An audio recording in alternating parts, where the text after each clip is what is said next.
በተደጋጋሚ የሚከሰት የአፍንጫ ደም መፍሰስ ነስር በብዙ ምክንያቶች ሊከሰት ይችላል። አንዳንዴ ቀላል ምክንያቶች ሲሆኑ፣ በአንዳንድ ጊዜ ግን የጤና ችግር ምልክት ሊሆን ይችላል።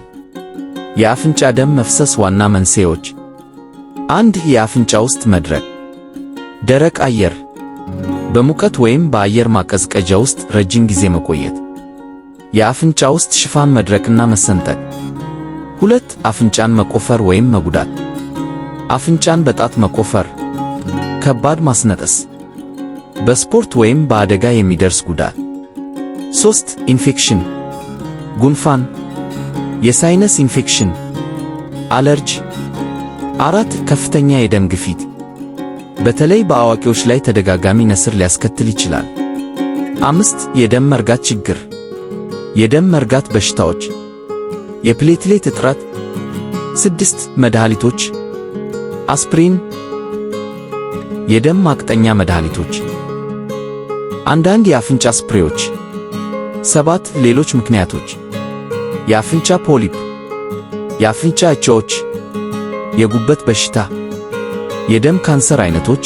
አልፎ አልፎ ደም ሲፈስ ወዲያውኑ ምን ማድረግ አለብዎት? ቀጥ ብለው ይቀመጡ። ራስዎን በትንሹ ወደፊት ያዘንብሉ። የአፍንጫውን ለስላሳ ክፍል በጣቶቹ ይጫኑ።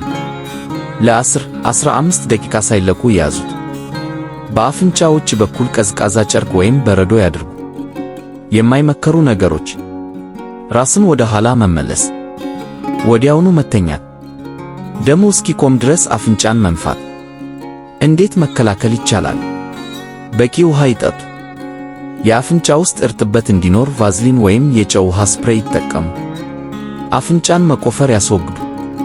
የአለርጂ ሕክምና ይከታተሉ።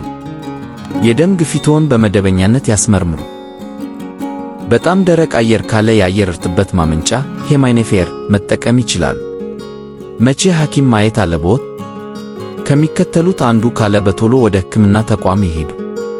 ደሙ ከ20 ደቂቃ በላይ የማይቆም ከሆነ፣ በተደጋጋሚ የሚከሰት ከሆነ፣ ብዙ ደም የሚፈስ ከሆነ፣ የራስ ምታት፣ ማዞር፣ ድካም ወይም መደንዘዝ ካለ፣ ከፍተኛ የደም ግፊት ካለው፣ በቀላሉ የሚደሙ ድድ ወይም ሌሎች የደም መፍሰስ ምልክቶች ካሉ፣ በሳምንት ስንት ጊዜ እንደሚደገም፣ ዕድሜው ስንት እንደሆነ እና የደም ግፊት ወይም ሌላ የጤና ችግር ካለ ብትነግሩን የበለጠ ትክክለኛ ምክር ልሰጥዎ እችላለሁ።